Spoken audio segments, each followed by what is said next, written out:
Okay. Good evening, good morning, where you are. Good to have time to talk to you again.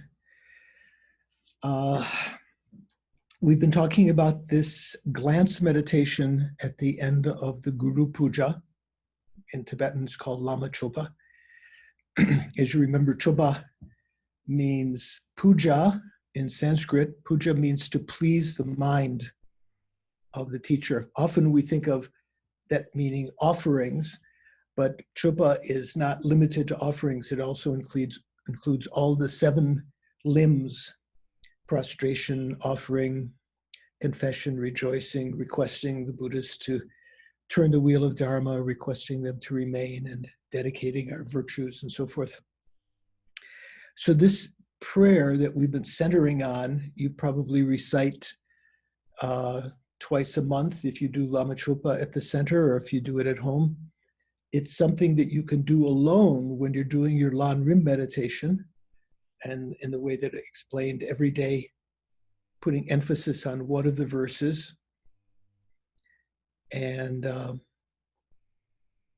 going through all the rest of them in a more quick way, and a glance, sort of a panorama of the whole path, where you are, where you're going, where you've been, realizations and so forth. So we've gotten up to a little ways here, but I just want to review a little bit. The verse, we had some verses about Guru devotion, taking refuge, impermanence and death, and the suffering of the lower realms, even the suffering of all samsara, sort of the meditations that are common to the beings of beginning scope and intermediate scope. And then we started last time on the beings of great scope, the verse 89, Yamdak droa dikundagi ma. Having considered how all these miserable beings, or as I said, tormented or destitute, stricken beings, have been my mother and nurtured me, raised me with kindness again and again, I seek your blessings to generate, to develop non-artificial compassion. There it says effortless compassion. Chomin, cho means sort of constructed. Chomin means unconstructed, sort of natural compassion, that you don't have to use a lot of reasons. As soon as you see one, you see another sentient being, you develop compassion for them. I seek your blessings to develop effortless compassion like that of a, here it says loving mother. We could say compassionate mother for her precious child. And I mentioned how that encapsulates the first elements of the methods of developing bodhicitta from the 7 points of cause and effect. So recognizing all sentient beings have been our mother, have been my mother, remembering their kindness, and then implicitly repaying their kindness, although it's not stated in words. When it mentions precious child or dukbe, beautiful child, that is referring to affectionate love, which is the 4th element of the 7. And then great compassion. Compassion is the 5th element that's talking about, like when we talk about the effortless compassion, like that of a compassionate mother, merciful mother for her precious child. So we talked about that. And we also mentioned the next verse in this context, developing equanimity between oneself and others. Dugnal tamo samyang midoshing. So there's no difference between myself and others. None of us wishes even for the slightest of suffering or is ever content with the happiness we have. Realizing this, I seek your blessings that I may generate joy in the happiness of others. Here it says, for the happiness of others. That's one way of interpreting it that we used last time. And there's another way of understanding that I'll get to after I talk about the next verse, next two verses. So we introduced last time. So the way this is put in, this essentially is beginning a special kind of equanimity between oneself and others. Okay, so this is of the 7 elements of cause and effect. We talked about 5 in the first verse there, and we didn't get to exceptional thought, laksam, or to the actual generation of bodhicitta yet. We were the first 5. Now this is talking about augmenting that, as Lama Tsongkhapa did, with the other method of equalizing oneself and others. And I wanted to mention I mentioned here. Yeah, of these 2 methods in the commentary by Muchu Darbabhadra that I've been using as the basis, he mentions that the first method, the 7 methods, the 7 points of cause and effect are from, from the Prajnaparamita lineage, as exemplified by Chandrakirti and so forth. And the second method of equalizing and exchanging self and others comes from the De Pelpo Che, the Avatam Saka Sutra, which you probably, what is it called? The Lotus Blossom Sutra, something like that. It's very famous. One of the large sutras. There's some in Buddhism, very, very extensive sutras that have many parts. This sutra, Avatam Saka, includes the Dashibhumika, the Sutra of the 10 Bhumis, which is the basis of Chandrakirti's exposition of the 10 Bhumis in his entering into the middle way, which you may have studied with Geshe Chuni, Ken Rinpoche. It also includes the Gandavyuha, which is another portion of it. And the Gandavyuha has another part of it. I mean, it's so big, it has subsections. That's the one that has the Sutra of the 3 Heaps, which we call the Bodhisattva's Confessions of Downfalls. So it's very extensive sutra. So from that, the followers of that, such as Shantideva and so forth, that is the way of developing bodhicitta by means of equalizing and exchanging self and others, and especially meditating on the faults of self-cherishing and the benefits of cherishing others. So here, Dugnal Tamo Samyam Midoshing, there's no difference between myself and others. None of us wishes for even the slightest suffering,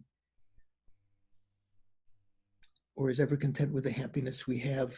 Realizing this, I seek your blessings that I may generate joy in the happiness of others, I just mentioned. So now, that's talking about equalizing oneself and others. Now, having equalized one's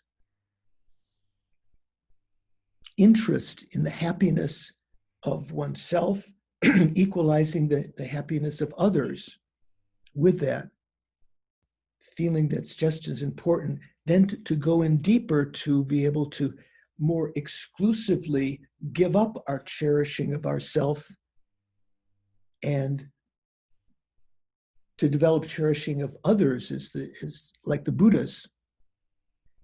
The next verse talks about, that we mentioned last time, 91. Rangni chepa simpe chongne di midu dugno kepe kirtongne lelandela kondu sunjete dagzen donchen jomba jingilo. This chronic disease of self-cherishing, cherishing myself, is the cause giving rise to undesired, unsought suffering. Perceiving this, I seek your blessings to blame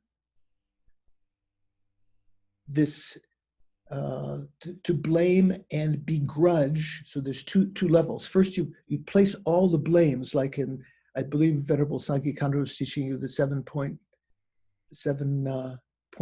mind training. One of the essential points there is put all blames on one. Put all blames of everything that happens to you that's unpleasant. Don't blame the other people. Don't blame other things. Don't blame bad luck. Blame your karma. But the root of that, that caused you to create that karma, was a self-cherishing thought. And the root of that is the self-grasping. So I mentioned last time how this self-cherishing is like a chronic disease, something that never really, we could maybe subdue it for a certain amount of time, but the residue of it is always there. And that in order to eliminate it, we have to use a lot of effort. The Shravakas and the Pratika Buddhas, the followers of the Theravada, the lesser vehicle, do not eliminate this self-cherishing thought. They mainly put their emphasis on eliminating self-grasping, which is the ignorant mind that sees, recognizes an imprint from beginningless time of our self-identity, holds that to really exist inherently. That's what they put their emphasis on. And because of not eliminating the self-cherishing thought, cherishing of myself, of themselves, they aim to get out of samsara for themselves alone. In fact, some of them rationalize according to the scriptures that that's the most that they can do to get out for themselves. But the Mahayana puts emphasis on the Bodhisattva path that eschews, gives up the thought of achieving one's own nirvana, one's own liberation alone, to remain in samsara, working toward the higher goal of total enlightenment. And to achieve that, we have to get rid of the self-cherishing thought. So when you recite this verse, this is when there are various elements of it. One way is recognizing the faults of the self-cherishing thought. It's the cause that gives rise to all undesired suffering. And we blame it, we put all the blame on it, we even put all the blame on it and even feel, what's the word besides grudge, revenge. We want to, if there's anything that we feel that in the world, Shantideva says in his Bodhisattva Charyavatara, anything worth developing, strong hatred toward, it's a self-cherishing thought. So here it says, and destroy the monstrous demon of selfishness. So as I mentioned, some interpretations of this verse explain how the self-cherishing thought is like a chronic disease that is due to, like a demon. Like the demon is from Tibetan medical point of view, the cause, the immediate cause sometimes of some chronic diseases.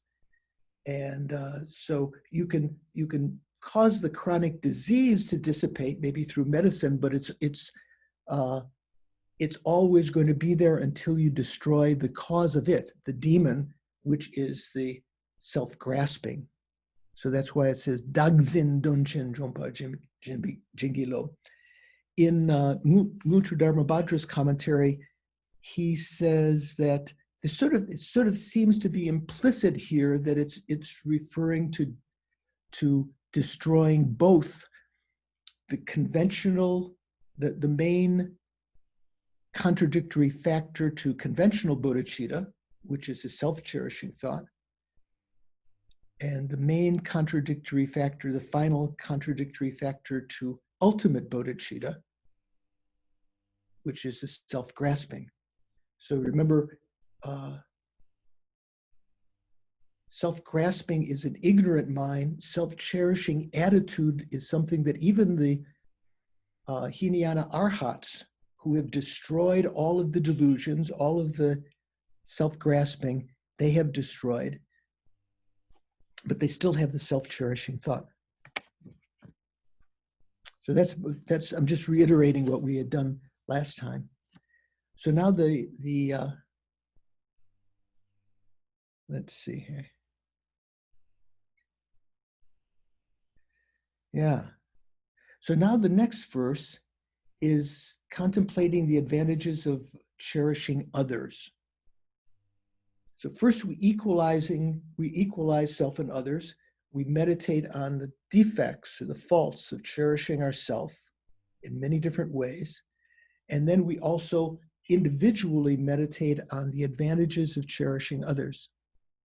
So manam chezun de la kopelo tai yonden jungwe gortongne droa didak dagi dralan kyang sukle chepa simpa jingilo. So when it says manam, that's plural of ma, mothers. So chezung, having cherished others. The end of that first line says lo. That means an attitude that that cherishes others and would set them in bliss or happiness. Dela gopa. Tai yonden jungwe gortongne. Tai yonden means infinite good qualities, all the good qualities of samsara and the supramundane path that leads to liberation and enlightenment. So when it says tai, the limitless, infinite qualities, having seen the attitude that cherishes mother sentient beings, and would place them in bliss, is the door, or here it says gateway, of the arisal of infinite qualities, or leading to infinite qualities. So this is interesting because one of the famous definitions that maybe some of you have learned of conventional bodhicitta. Conventional bodhicitta is a special Mahayana primary mind that has various qualities that is arisen from the desire to achieve enlightenment, having developed compassion for others, and the essential part that I'm thinking of here is that serves as a gateway or a door to the Mahayana path. So that the word gore in the second line there sort of brings to mind that. Droa didak dagi. So having seen that the mind that cherishes sentient other beings more than ourselves is the gateway that gives rise to all of the good qualities. If we cherish others, we're, just from a very samsaric, mundane point of view, we're recognized by others as an exemplary being. Others respect us, love us, are happy to be around us. Just one of the great American patriots just passed away a few days ago. This Black American, John Lewis, I think his name is, and so many people praised and gave so much respect to him because of his work for others, you know. But the infinite qualities also means if you cherish others, you're able to practice the Bodhisattva perfections, because in cherishing others, you have no difficulty in being generous and giving away your possessions. You have no difficulty in keeping ethical behavior. You have no difficulty in being patient with others. If you cherish them more than yourself, you have no difficulty in developing enthusiastic perseverance, concentration, and wisdom, all of the perfections. So seeing that state of mind that cherishes others is something that we want to develop, because we would like to develop these infinite qualities, both mundane and super mundane qualities. Seeing this, I seek your blessings to cherish these migrators, these migrating beings. Droa didak. Didak is plural. Didak, these migrators. Dagi dralankang, even if they were to arise as my enemy. Dra means enemy. Dagi dralang, even if they arise as my enemy, I seek your blessings to cherish them more than my life. Sokle chepa simba jingilo. Please grant your blessings, even if they should rise up as my enemies. So interesting, when you do this, you would spend time meditating on all of the various facets of this meditation and the advantages of cherishing others that you find in the Lamrim. One quotation that's given here in this context by Muttradharma Bhadra is a quotation from Shantideva. And I had to look up the number from the English translation of it. It's in the sixth chapter, verse 113, 113. So he says, as Shantideva says, Semchen namdang gyawa le, sange chudrup dawala, gyawa guche, deshindu, semchen lamin chi su. So this means essentially the qualities of Buddha. Buddha's qualities are gained or achieved from sentient beings and the conquerors alike. So we might think, to become Buddha, you have to practice Guru devotion or practice, making offerings to the Buddhas and the merit field. And sentient beings at first might seem like something that's not necessary. But Shantideva mentions, and is mentioned in many sutras, that to become Buddha, to achieve the qualities of Buddhahood, they are gained from sentient beings and the conquerors alike, similarly. So why do we not respect sentient beings in the same way that we respect the conquerors? So this is a very famous verse, and you may have studied it in other contexts, but here, this is talking about the importance of other sentient beings, cherishing other sentient beings.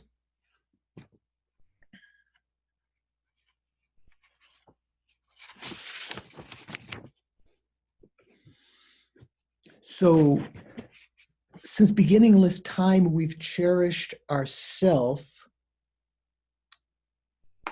and never made any progress in the spiritual path. Maybe we've gone, practiced in any one life to a certain degree, but because of our self-cherishing, we weren't able to really overcome our self-cherishing thoughts, or really developing an appreciation for the importance of others. If you read the Jataka tales, I think when I was at ABC the last time, I gave a little talk about the Jataka tales. The Jataka tales tell the stories of the Buddha's lives as a bodhisattva in previous lives, when already he developed bodhicitta, and as a bodhisattva was taking rebirth again and again, helping others, and so many times giving up his own happiness for the sake of others, cherishing their happiness and their well-being, even if they were to arise as his enemy. One time he saved a man's life who was dying. And the Buddha was born, at that time he was a bodhisattva born as an animal.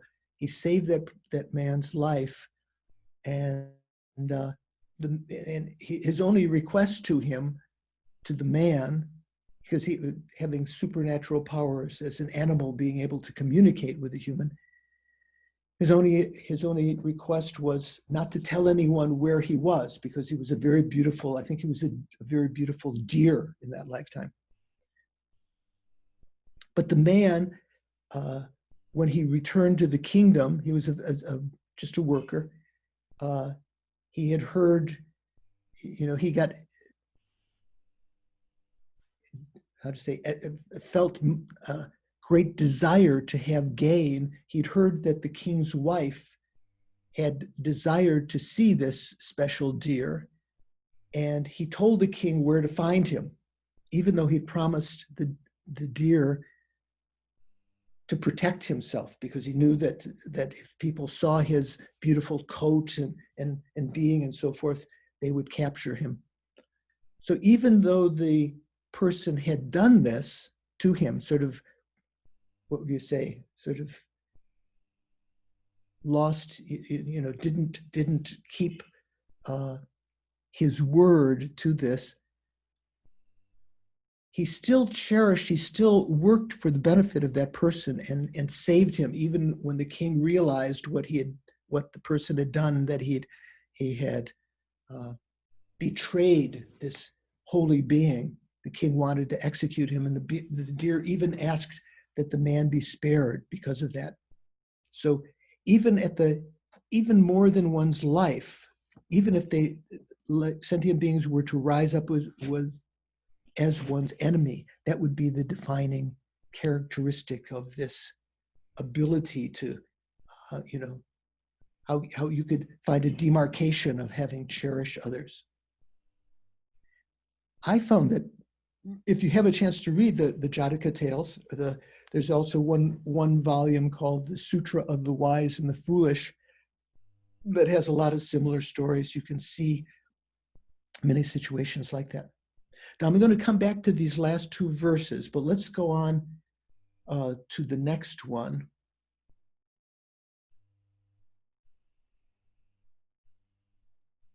So we've introduced this verse this time. The mind that cherishes mothers and would place them in bliss is the gateway leading to infinite qualities. Seeing that, I seek your blessings to cherish these migrators more than my life, even if they were to rise up as my enemies. So that was introduced this time. So introducing another verse, the next one.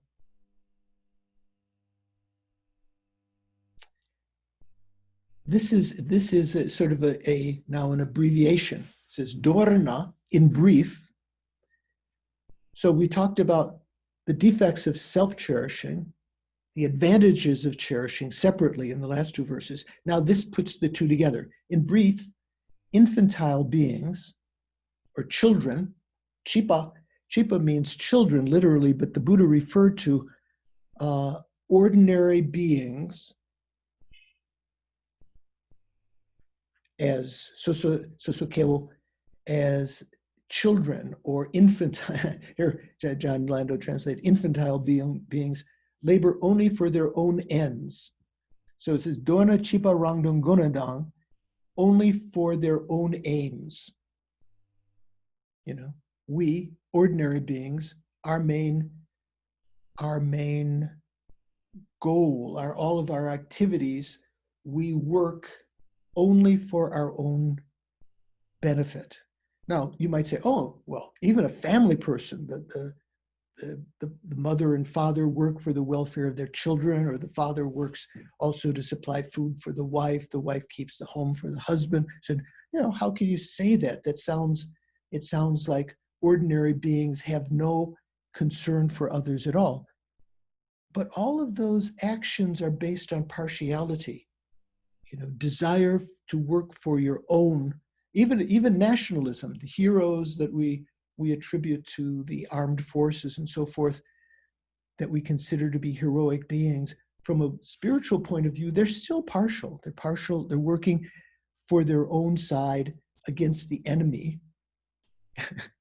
whatever it might be. And even in a larger sense, like what was some movie some years ago, what was it called?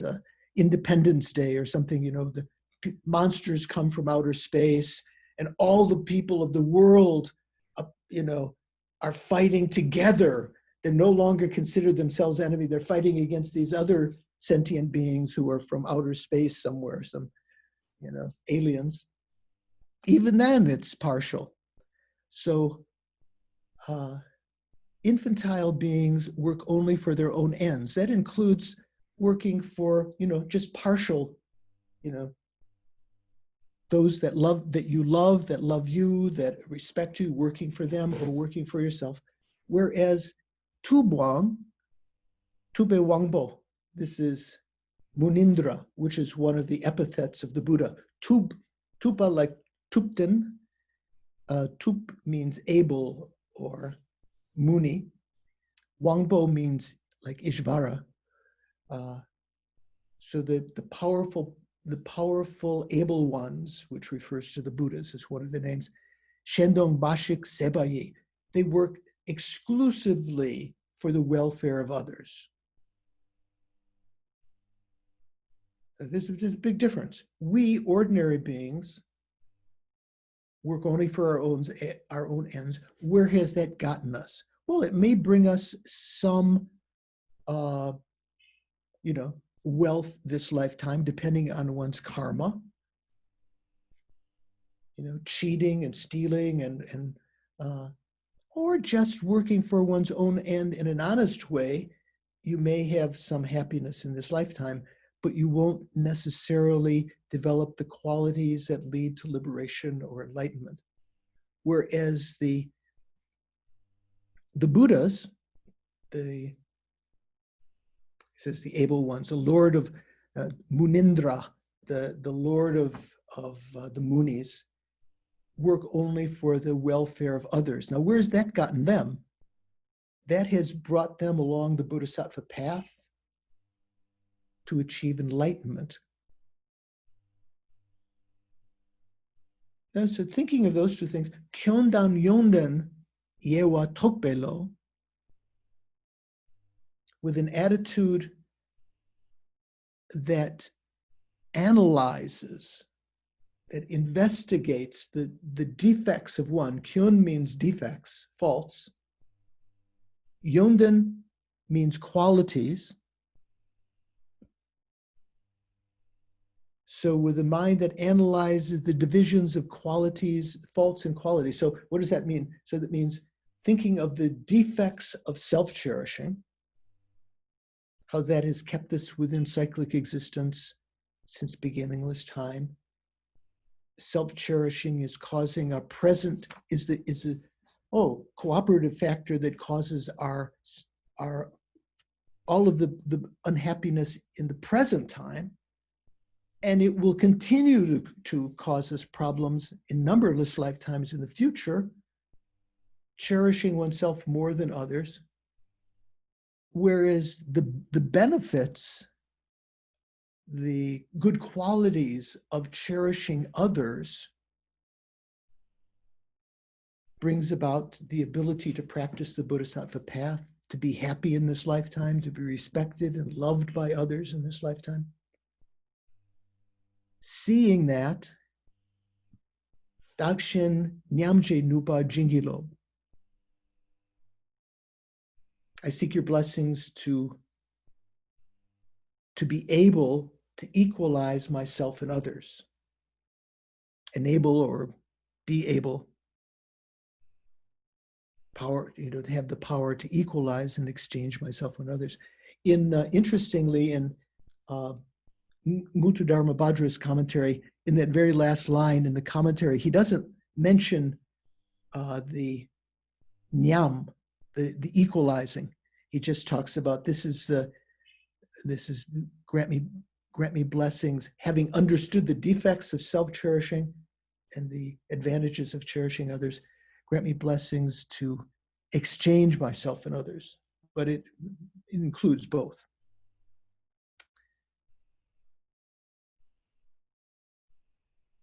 So this is a very powerful, for me, very, very, sort of evocative verse. You've heard of the situation when, I think it was one of the times when the Buddha in a previous life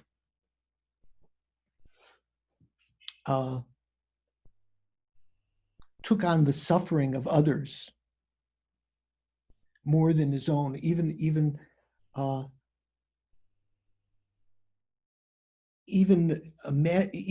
accepting the suffering so that others could, his mother in that lifetime could be spared some suffering. Or when he was born in hell and he took the burden of pulling a cart that another person had been beaten by the hell protectors to pull this heavy cart. And he said, I will carry that. I will take that. That was said to be some of the causes that gave rise to his qualities of bodhicitta that led to his whole career as a bodhisattva, leading to enlightenment. So we've given up our life numberless times in cyclic existence. So to emulate the Buddhas, to be able to be noble in that way, to work for the welfare of others, even if they were to rise as our enemies. So I mentioned a story of Geshe Rapton in previous, when we talked about the 8 verses. When people who spoke about him behind his back, he recalled teachings that that's one of the ways that if you act skillfully, you can purify so much negative karma by not retaliating or not holding a grudge if others, are making fun of you or criticizing you behind your back. You hear something like that, or they're plotting against you. They want to become the new member of the committee or something like that, take your spot or something. But instead of holding a grudge and working against them,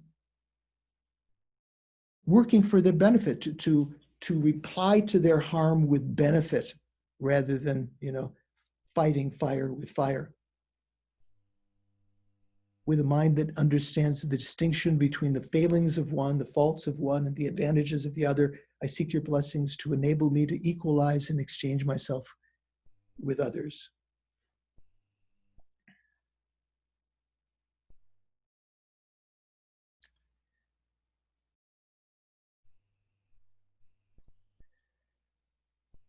So let me read a little bit from a teaching that Serkon Senchab Rinpoche gave me many years ago. I think I mentioned it when I was at ABC and other times. I can't remember when exactly it was. It was a long, long time ago, maybe, let's see, maybe 1976, 77. And Serkon Rinpoche had been giving us teachings in his little house in McLeodganj in Dharamsala. He'd been giving, Lama Zopa had been translating for the Inji Sangha, the Western Sangha, Sangi Kando and Dupten Pende and Venerable Adrian, who was there last year. myself. And I had asked his attendant, Circle Rinpoche's attendant, if Rinpoche might be able to give me some individual teaching just for a blessing. And I remember Rinpoche asked, "Is there anyone else you'd like to bring along?" And I said, "Well, no, I'd love to have just personal teaching." And I think Alex Berzin, who was translating, you've probably heard of Alex Berzin, he asked, well, why you could invite Thupten Pemo. I don't know if you know Thupten Pemo, is this American nun who, and I said, I sort of like the TV character, some selfish person. I said, no, just myself. So even though the teachings, I had said, could you give me teachings either about dream yoga or bodhicitta? And Rinpoche said, oh, he decided it would be bodhicitta. It was more important than dream yoga. And he asked if, Alex said, could I invite Thupten Pema? I think she wanted to have some teachings also. I said, no, just myself. It was so ironic because they were talking about equalizing, exchanging oneself with others. And I selfishly wanted the teachings just for myself. So anyway, hopefully I will be able to purify that someday. So in this context, Soka Rinpoche gave a very, very powerful teaching, which includes mainly these verses that we've just begun to talk about equalizing and exchanging self and others from the Lama Chopa. And in this, he talks about the 5 decisions. So let me read a little bit from this. So the first decision is, I will stop being partisan. So this has to do with the verse about, what was it? Verse 90, developing equanimity between oneself and others. Dugna tamo samyang. There's no difference between myself and others. So he said, whether we look at it from the relative or deepest point of view, this was Alex translating, that still is up on his website. This is just Rinpoche, Alex, and myself. There's no reason, whether you think about the relative or the ultimate point of view, conventional or ultimate reality, there's no reason to consider some people as close and others as far. Therefore, we need to make a firm decision. I shall stop being partisan. I shall rid myself of feelings of partiality with which I reject some and welcome others. Because hostility and attachment harm me both in this and future lives, both temporarily and ultimately. In both the short and long runs, they have no benefits. They are the roots of hundreds of kinds of suffering. They are like the guards that keep me circling in the prison of uncontrollably recurring problems of samsara. Whereas, on the other hand, an equal attitude toward everyone in which we wish all sentient beings who are still ordinary, childish beings to be happy and be parted from their problems and sufferings is important from any point of view. It is the main thoroughfare traveled by all the Buddhas and Bodhisattvas to reach their attainments. It is the intention and innermost wish of all the Buddhas of the past, the present, and the future. Therefore, we need to think that no matter what harm or help any beings, ordinary beings, do to me, give to me, from their side, from my side, I have no alternative. I will not get angry or be attached. I shall not consider some as distant and others as close. There can be no way or method to handle situations other than that. So make a definite decision. I shall have an equal attitude in terms of how I think and act toward everyone, since everyone wants to be happy and never to suffer. So that's in that verse when we talked about None of us wishes the slightest of sufferings or is ever content with the happiness we have. Just based on that logic alone, equanimity between myself and others, and between all the sentient beings, they're all equal in wanting to be happy and be free of suffering. I shall have an equal attitude in terms of how I think and act toward everyone, since everyone wants to be happy and never to suffer. This is what I shall make as much effort as possible to do. O spiritual mentor, guru, please inspire me to do this as best as possible. These are the thoughts we need to have when we recite the first of the 5 stanzas that are associated with this practice. So that's this verse here. There's no difference between myself and others. The version that Alex's translation of the verse that he inserted in the text here says, inspire us to increase others' comfort and joy. That's sort of the last line there. Joy for the happiness of others. Inspire us to increase others' comfort and joy by thinking that others and we are no different. No one wishes even the slightest suffering, nor is ever content with the happiness we have.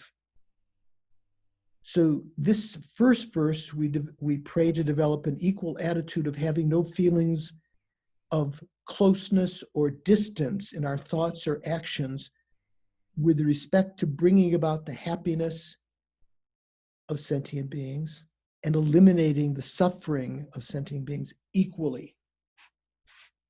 Because everyone, so this is talking in a more comprehensive sense than the commentary that I read from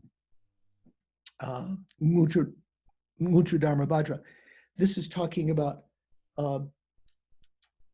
not only equalizing myself and others, seeing that self-cherishing is a defect and cherishing of others, but also equalizing others also at the same time in this greater sense of being equally recipients of my love, my care to make them happy, and equally recipients of my care as a eliminator of suffering, like a doctor who only helps those who are friendly toward them or that pay him or her a large amount of money, and ignores those who are equally suffering because they're distant, they're enemies, or they don't help in some way. That's not a real doctor. That's not a real bodhisattva. So this is the first verse. We pray to develop an equal attitude of having no feelings of closeness or distance in our thoughts or actions with respect to bringing about the happiness and eliminating the suffering of everyone equally. This kind of attitude of equality fulfills the definition of the type of equanimity or equalized attitude in which we concern ourselves here. So this is not just equalizing myself and others from this deeper commentarial experience. And at the end of the teaching, Rinpoche mentioned, or I said, this teaching, I found the text from the collected works of Trijang Rinpoche, Khyentse Trijang Rinpoche, who was the junior tutor of the Dalai Lama, who had been my abbot as a novice a couple of years before that. And that's where I found the text that Rinpoche used. And he said, he was sort of, he wasn't dismissive of Trijang Rinpoche, but he said, no, you shouldn't. This is the Buddha's teachings. This is not Trijang Rinpoche's teaching. It was just sort of compiled in his collected works from the teachings of the Kadampa Geshis, which are based on the teachings of the Buddha. Such an attitude of equality fulfills the definition of the type of equanimity or equalized attitude with which we concern ourselves here. We make a firm decision to develop and achieve that attitude in the same way as when we see some wonderful article in a store and decide to buy it. In other words, we make a decision, We've seen the good qualities of something, and we buy it. We buy into it. So here, when you meditate on that, first you can think of the ordinary sense of developing great love, as I mentioned from the commentary last time, from Rudradarma Bhadra's commentary, based on the equality of oneself and others.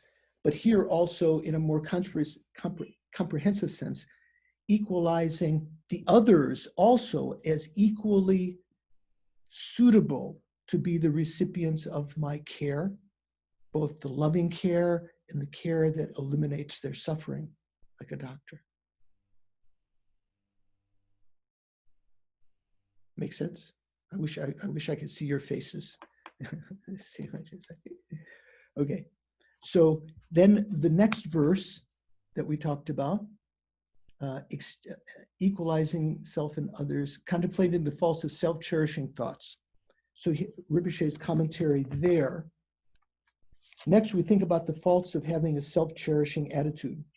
Because of the selfish concern of a self-cherishing attitude, we act destructively, commit the 10 negative actions, 10 non-virtuous actions, paths of non-virtue, and consequently bring ourselves all sorts of suffering within cyclic existence, from birth in the hells as animals, as pretas, to all of the sufferings that we can imagine even born as a human. From there, all the way up to an arhat's liberated, an arhat's not attaining enlightenment. Such selfish concern causes the loss of all happiness and peace. So Rinpoche is pointing out again that because of the self-cherishing, even the arhats, their inability to achieve enlightenment, they're stuck in this relative peaceful existence called nirvana, which is, the Buddha taught the existence of that and said for those limited beings that couldn't develop the Mahayana, the attitude of the great vehicle, that was sufficient for them, but they would remain in that state for a long, long time. Not weeks, months, years, eons, numberless eons. They'll remain in that state until the Buddhas can awaken them to again enter into samsara and follow the bodhisattva path, eliminate their self-cherishing, and finally achieve enlightenment. So there, all the way up to an arhat's inability to achieve enlightenment, such selfish concern causes the loss of all happiness and peace. Although bodhisattvas are close to enlightenment, some are closer than others, right? Not all bodhisattvas are the same. Different bhumis, closer and closer to enlightenment. The difference among them comes from the amount of self-cherishing they still have. So once, especially if you talk about Arya bodhisattvas, those have realized emptiness directly on the first bhumi up to the 10th bhumi, their difference is in the amount of self-cherishing they still have. From disputes in countries to discord between spiritual masters and disciples, within families or among friends, all these faults come from self-cherishing. The arguments you have with your brothers and sisters, your spouses, your work, fellow workers, your colleagues at work or in college or in school or whatever, all come from self-cherishing. Therefore, we need to think that if I do not get rid of this festering mess of selfishness and self-cherishing inside me, so these two elements, self-cherishing and self-grasping, there's no way that I shall ever enjoy any happiness, any true happiness. Thus, I shall never let myself come under the sway of self-cherishing. O spiritual master, please inspire me to rid myself of all selfish concern. These are the thoughts of the second verse, which we translate here. In translation, you have this chronic disease of cherishing myself. Self-cherishing is a cause giving rise to all unsought suffering. Perceiving this, I seek your blessings to blame, begrudge, and destroy the monstrous demon of selfishness. Or as Alex's translation at the time, inspire us to see that this chronic disease of self-cherishing is a cause giving rise to our unsought suffering, and thus begrudging it as what is to blame, to destroy the monstrous demon of selfishness. So with the second verse, we make the firm decision to rid ourselves of self-cherishing attitude of selfish concern. So now the next verse that we talked about here, about Manam Chezung, the mind that cherishes mothers and places and would place them in bliss, is the doorway or gateway leading to infinite qualities. Seeing this, I seek your blessings to even if they were to rise as my enemies, to cherish them more than my life. So Rinpoche mentions here. So as you're reading these verses, you can think of you do when you have the leisure to meditate on one of them more than just reciting it and bringing to mind what you've meditated before. You take the leisure to go through all of these points. Once you've gone through these points in detail, simply reciting the verses can bring back a remembering consciousness of the realizations that you've had before, and the verses become much richer. So it's not enough simply just to recite these verses or think of them superficially. You should put effort onto each of the verses, each of these elements of the path to enlightenment in your meditation session. You know, when you use it as a glance meditation, every time you use it as a glance meditation, you'll put more emphasis on one of the verses. You might stop for 5 minutes or 10 minutes, or even a half an hour or an hour or a whole day and meditate on that one verse from all different points of view. So here, Rinpoche's commentary says, next we think about the benefits and good qualities that follow from cherishing others. In this life, all happiness and everything going well is one of the benefits of cherishing others. You know, you have good reputation, things go well. In future lives, birth as humans or gods. So even not even, you know, this is something I skipped over before, even the rebirths in the future, cherishing others gives cause to be born as a human or as a celestial being. And in general, all happiness up to the attainment of enlightenment comes from cherishing others. We need to think a great deal about this in terms of many examples. For instance, a well-liked official's popularity is due to his cherishing and being concerned with others. Our ethical self-discipline, morality of restraining from taking the life of another or from stealing, derives from our cherishing of others.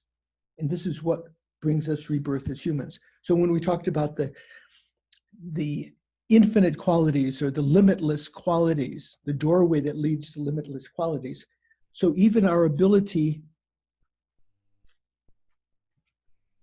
to practice discipline, to practice morality of restraining, taking the life of others, that is enhanced by our cherishing for others. If we cherish others, we don't just have a limited mind that says, oh, I can't create the negative karma of killing because then I will suffer in the future, but actually based not just only on one's own welfare, but the welfare of others, cherishing others more than oneself, that creates, you know, a higher aim of morality, not just taking one's own welfare as the basis of restraining from negative actions. You know, I restrain from negative actions because knowing that it will have a karmic influence on myself, but in a higher sense, restraining from taking the lives of others because they would suffer. They would, you know, we ourselves know if we have any fear of death or of suffering, we don't like to feel that.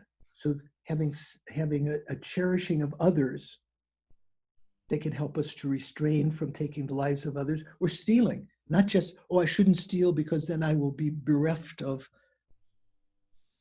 wealth and resources in the future. That's a beginning stage of restraining from negative actions, the person of lower scope. But in a higher scope, in a Bodhisattva Mahayana sense, restraining from stealing because others cherish their possessions. They had the karma to have them. So all of this, our ability to avoid stealing derives from our cherishing of others. His Holiness the Dalai Lama, for example, always thinks about the welfare of everybody, everywhere. And all his good qualities comes from this cherishing of others. He mentions the Bodhisattva Tomi Sangpo. You know Tomi Sangpo, I think the author of the 37 practices of all the Buddha's sons, or the offspring of the Buddhas, the Jina Putra, 37 practices. He could not be harmed by the god of desire, Kama, who set out to cause him interference. This great Tibetan practitioner was a type of person who, if an insect flew into a flame, would break into tears. Also, the Geshe Kanglungpa that's mentioned in the Lamrim was called the crying Geshe, thinking of the suffering of others.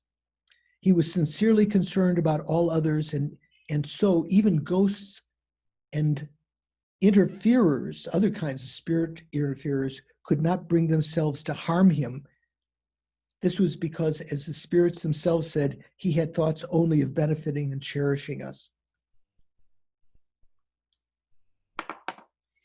I think I told this story in the past in Laudo. Some of you have been to Laudo, the monastery, the village and the monastery that Lama Zopa Rinpoche helped build in Solukhumbu in Nepal, sort of an offshoot of Kopan. So off from Kopan, you take a plane or walk for many days, take a plane to Lukla, and then you walk slowly to Namche Bazaar, and then up to Laudo Gomba, the monastery, which on the way you could see Mount Everest. You know, it's in that area. So when we were doing Mani retreat there once, reciting Om Mani Padme Hum, at night I had sort of nightmares, sort of like something coming and pressing down on me and scaring me, like taking possession. And I mentioned to Lama Zopa Rinpoche, I believe, and he said, yeah, this was common. There were some spirits up there, very, very naughty spirits that would, they take possession of you to a certain degree, depending on your karma. And they could cause great fear and nightmares and all sorts of other problems. And the two main antidotes to that were to meditate on emptiness, where you give up your own self-grasping, the sense of self. All fear can go away, and there's no joy. The spirit gets no enjoyment in tormenting you then. And the other way is to meditate on bodhicitta, especially cherishing them, thinking, oh yes, stay. yes. Enjoy paralyzing me here. And in so doing, if you can bring those to mind, I remember trying that at night when it would come again, and almost immediately that would leave, that sense of being grasped by the spirit. So a little bit like what Tomi Sangpo, the spirits themselves said, he had thoughts only of benefiting and cherishing us. In one of Buddha's previous lives, when he was born as Indra, king of the gods, There was a war between the gods and the asuras, the anti-gods. The anti-gods were winning, so Indra fled in his chariot. So this was when Buddha was a bodhisattva, previous life, before he became Buddha. He came to a spot on the road where many pigeons had congregated, and fearing that he would run some of them over, he halted his chariot. Seeing this, the asuras, the anti-gods, thought that he had stopped his chariot to turn back and attack them, so they fled. Actually, he was stopped to protect the pigeons. If we analyze this, we see that their flight was due to Indra's attitude of cherishing others. In such ways as these, we need to think about the advantages of cherishing others from many points of view. When a magistrate or any official sits very elegantly in an office, his position and everything about it are due to the existence of others. Right? Sort of official. Maybe the president of the center or something, the chairman of the committee. Everything is due to the existence of others, all of his power and so forth, or her power. In this example, the kindness of others consists simply in the fact that they exist. Others are kind simply in existing. If no people existed other than myself, other than himself or herself, the magistrate, he would not be a magistrate. There wouldn't be anyone to administer, power over. He would have nothing to do. Moreover, even if people exist, if no one ever came to him, this magistrate would just sit back and do nothing. On the other hand, if many people came before him looking for him to settle their affairs, sort of like a judge, to settle their disputes and so forth, then in dependence upon them, he would sit up nicely and serve them. The same is true for a lama, a teacher, guru.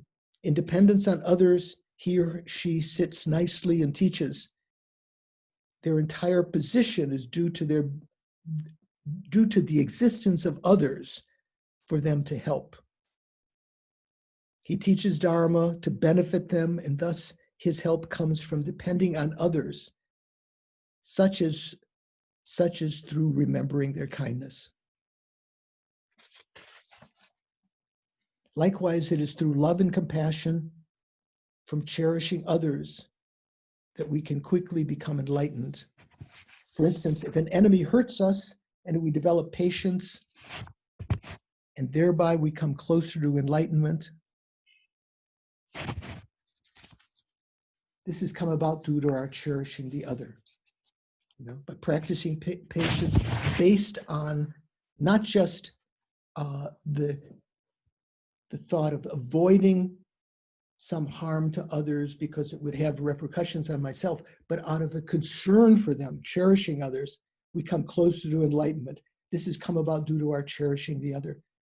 Thus, since limited beings, childish beings, are the basis and root of all happiness and welfare, bearing none, everything comes from cherishing them.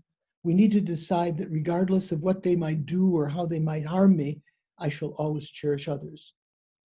Other beings are like my spiritual mentors, Buddhas or precious gems, in that I shall cherish them, feel a loss if anything were to go wrong with them, and never reject them no matter what.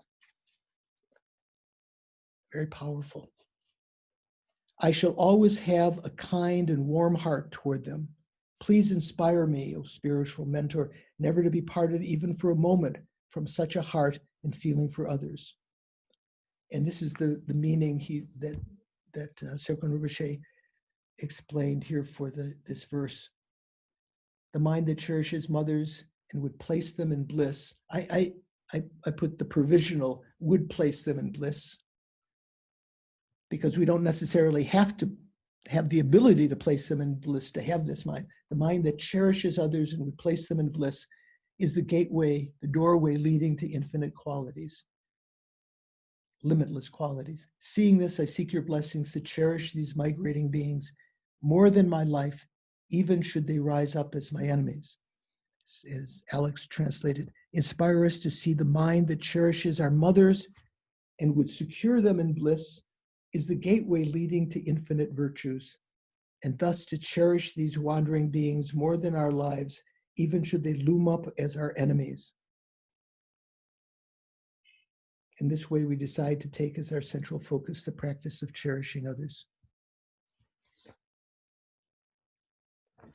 So I'm going to intertwine these again. Let's just introduce the next verse, which we'll go into more detail next time.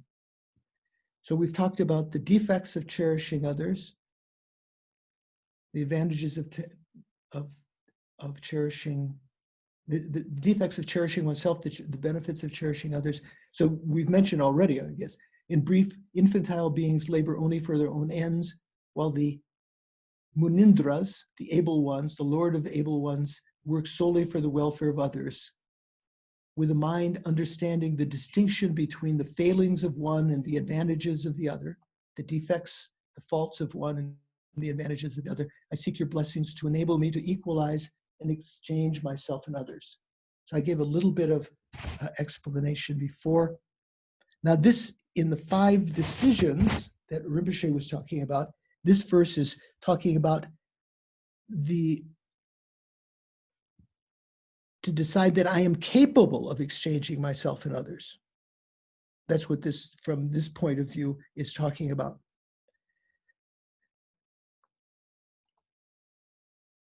By relying on the gateway of thinking about the many faults of cherishing ourselves and about the many qualities of cherishing others, when we feel that we must change our values of whom we cherish, rather than cherishing myself, I should change this. And then we wonder whether we can really change them. The answer is we definitely can. We can change that. This is what the Buddha was able to do. We can change our attitudes because before he became enlightened, the Buddha was just like us. He too was similarly wandering from rebirth to rebirth in in samsara, the problems of samsara. Nevertheless, the Munindra, the Buddha, exchanged his attitudes about whom he cherished. By holding fast to cherishing others, he reached the summit of being able to fulfill his own and others' aims. In contrast, we have cherished only ourselves and ignored all others.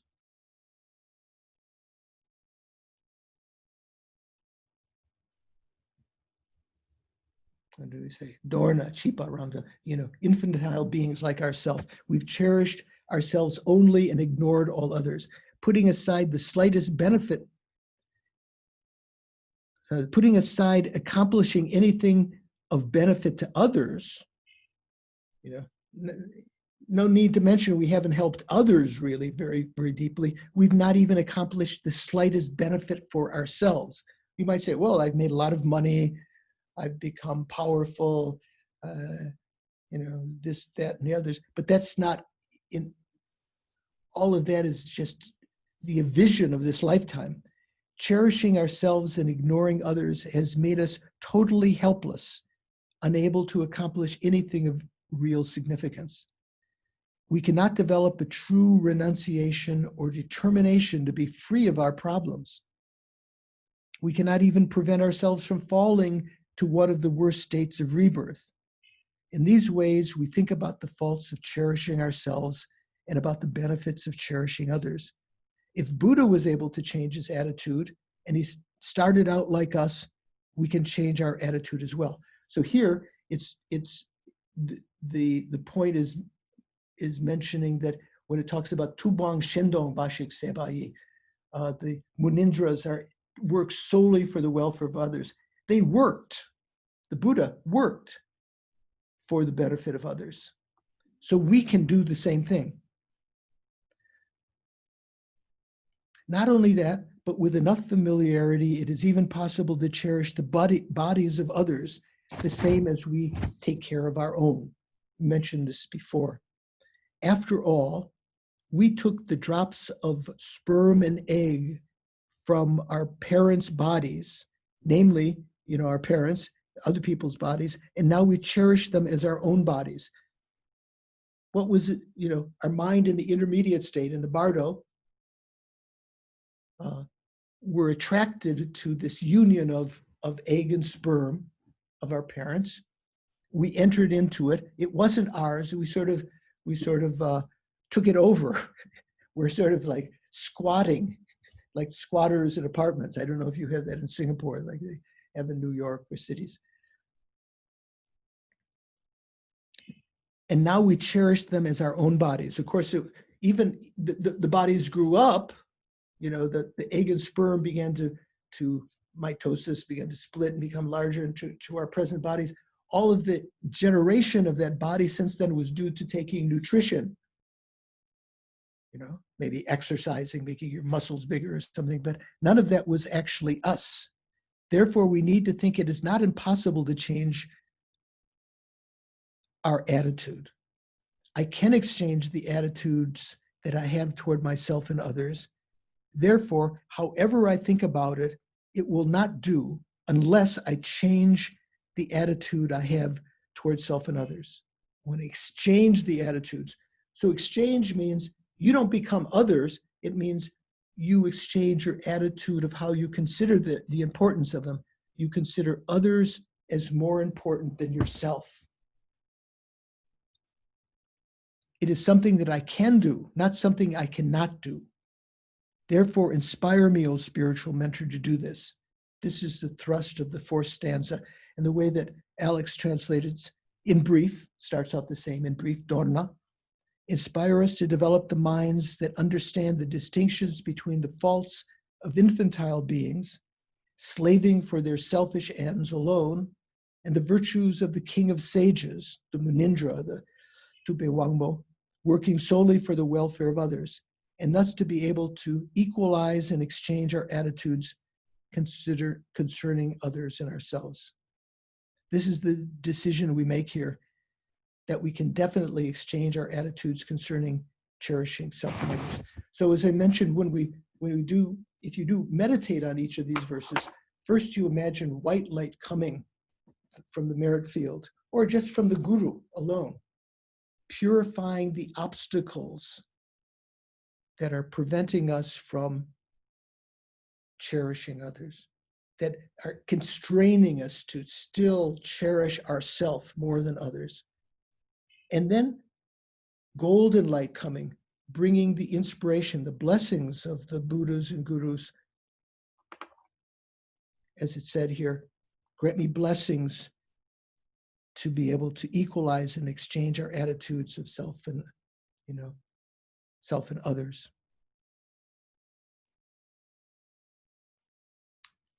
Okay. So we have a few minutes left. If you have any questions, I can try to answer them.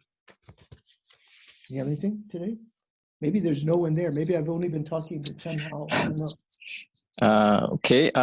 For those who have a question to ask, can you please raise your hand so that we can unmute you?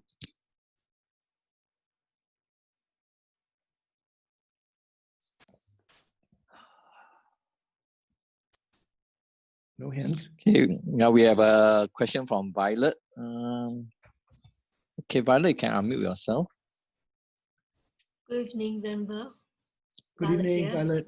I one question regarding where you want to practice of thinking that the self-cherishing is bad, but how to prevent oneself from beating oneself up? Okay, say again. I missed the first. Say again. When we're practicing of thinking that self-cherishing is bad, that's something that is bad. Yeah. Yeah, we must abandon. But how to prevent oneself during the practicing not beating oneself up? Not beating oneself up. Yeah. Yes. Thank you. You don't want to beat yourself up. You have to Yes. be realistic. Right? Yeah. So one has to use one's wisdom in recognizing the same thing. Bodhisattva doesn't give up all food thinking that, all of this is the cause for samsaric happiness and therefore it's to be abandoned. along the path, along the stages that we are now, we need food, we need possessions, we need warmth, we need clothes, and so forth.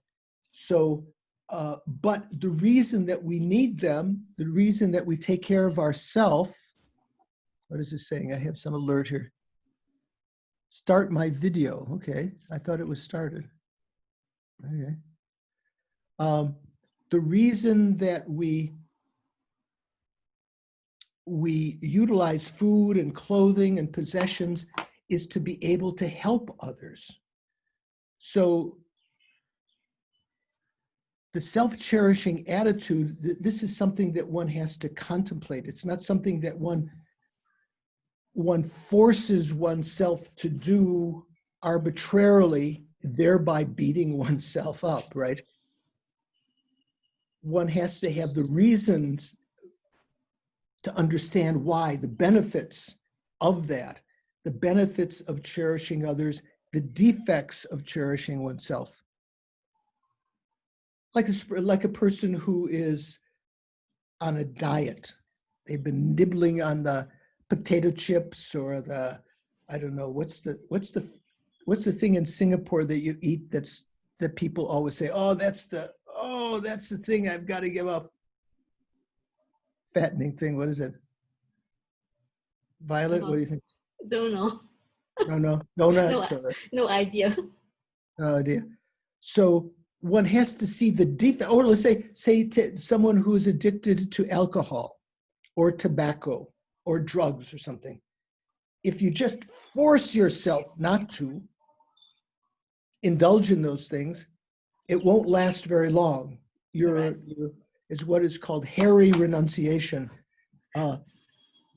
You have to really think deeply of the defects of that, taking the alcohol, the cigarettes, or the overeating or whatever, and the benefits of the opposite, of restraining oneself from that. So the same thing with the self-cherishing thought and the cherishing of others. You have to see the defects of cherishing oneself. When you meditate on that, every kind of problem that we have now has come about because of the ripening of negative karma we created in the past. That karma was created principally, negative karma was created principally out of self-cherishing thought.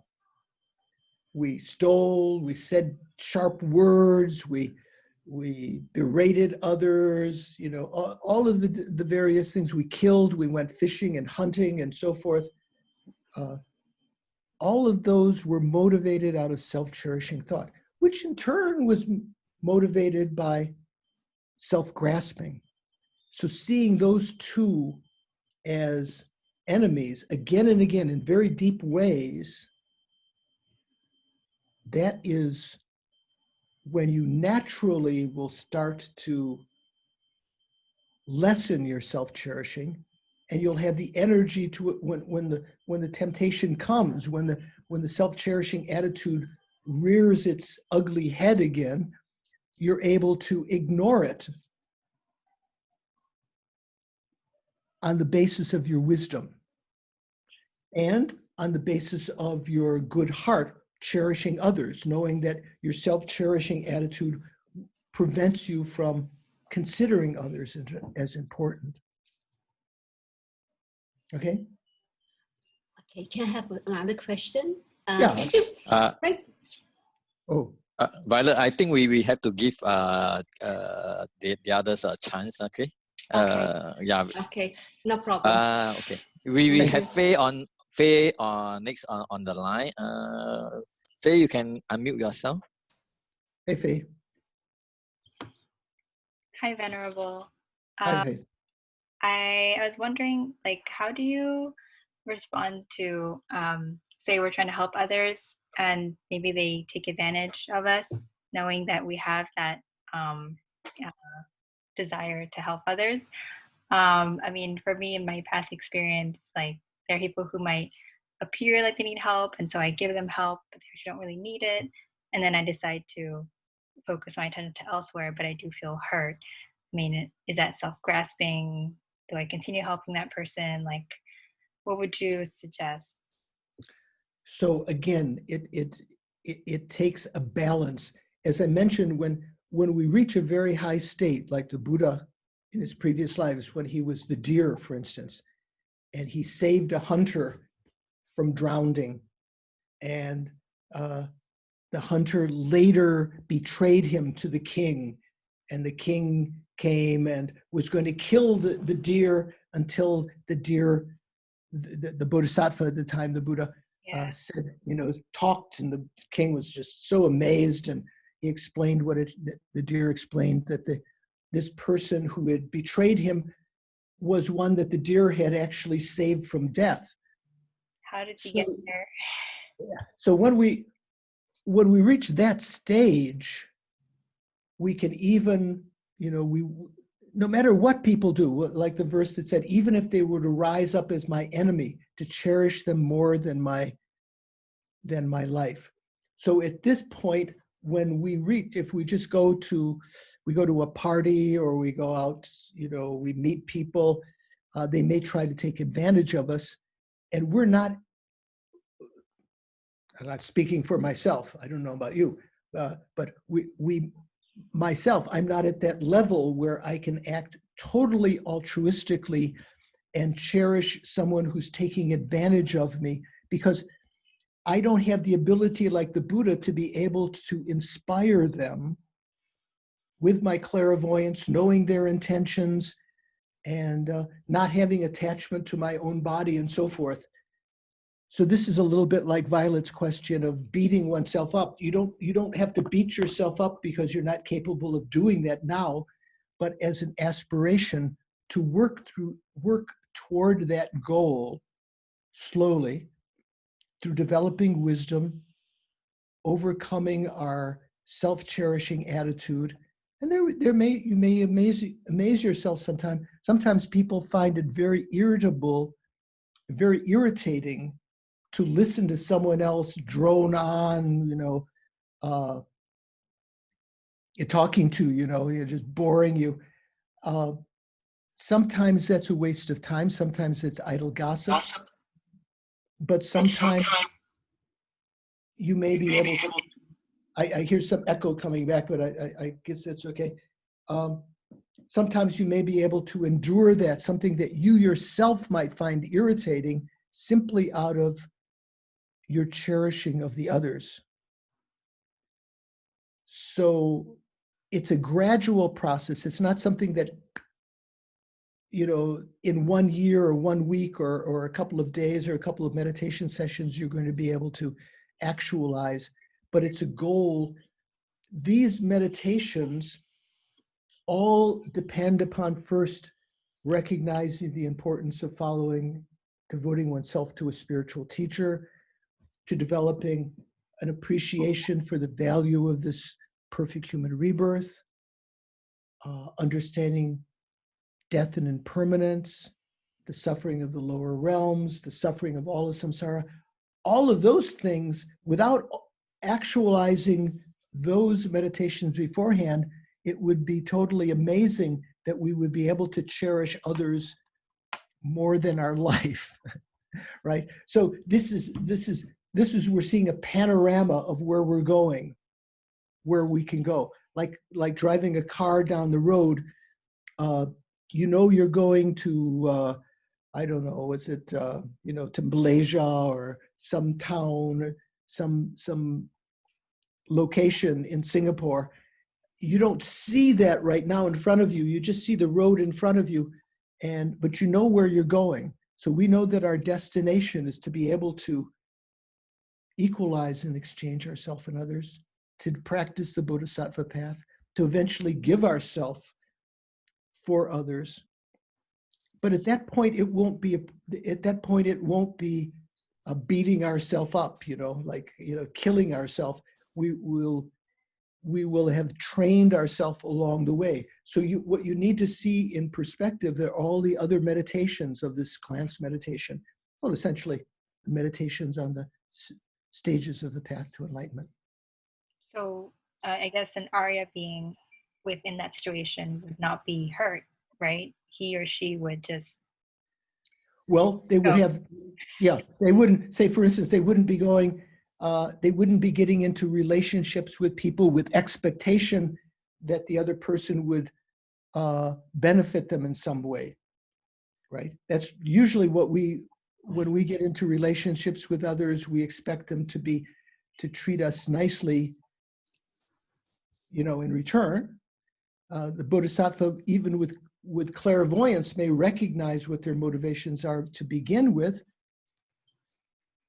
but wouldn't necessarily have expectations that they would be scratching our back because we helped them. You know, there's an expression in English, I'll scratch your back if you scratch mine. I'll help you with the understanding that you will help me back in the future, or something, that you will treat me nicely. So that's usually how relationships are based in our world, right? So about the expectations, that's what the Arya beings have removed, and that's what. Among other things, yeah. Okay, thank you. Thank you. Thank you. Okay, we have one more question from Catherine. Catherine, can you unmute yourself? Hi, Venerable George. Hi, Catherine Catherine. here. Oh, Yeah, Catherine, hi. I want to check with you regarding the sevenfold instruction on meditating on recognizing all beings as your mothers and repaying their kindness. What if somebody who have no mother or have a very bad relationship with their mother, is there another object that they can focus on? Yeah, well, the lamas often mention that when they came to the West, there are many people who had bad relations with their parents. They thought they had bad relations with their parents. Later, when they began to meditate, they realized that their parents had been kind in many ways that they didn't recognize. That their parents gave us our bodies, they protected us when we were young, they made sure that we were educated and gave us food and so forth. And there was some kind of, you know, oh, parents, you know, they didn't let me do what I wanted to. Sometimes they actually benefited us and we didn't realize it at the time. But of course, there are situations in lifetimes when the parents have abused their children in some way, but still, for the majority of times, that particular person who abused us, maybe this lifetime, that we didn't have a good relationship with, in other lifetimes, they have protected us, they have saved our life, they've given their lives for us, they've given us food and protection and education and so forth. So one doesn't depend in developing a sense that all sentient beings have been our mother. It doesn't mean that they've been our mother once in some bad situation, but even the present mother that might have had we have some problematic relationship with, they've been our mother numberless times, again and again and again in the past. There might have been numberless, you know, millions of other mothers in between the last time they were our mother. But even, you know, over the course of numberless, limitless lifetimes in the past, each sentient being has been our mother numberless times, and in most of those lives, they've been kind. I think that's the way to think about it. Thank you, Venerable. Thank you. Thank you, Catherine. Okay, Venerable, it's already 11:30 over here. Do you still got a bit of time? If not, if yes, then we can probably continue with Violet has one more question to ask.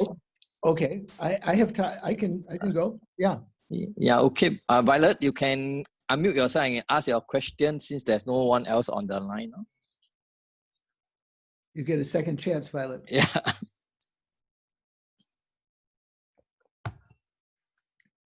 You have to unmute yourself, Violet. I can't hear you. Okay, can you hear me now? Yeah, now I can hear you. Okay, thank you, Venerable, for allowing me to ask this last question. You point out, you share with us with Venerable, Songkov Rinpoche's 5 points of decision for bodhicitta.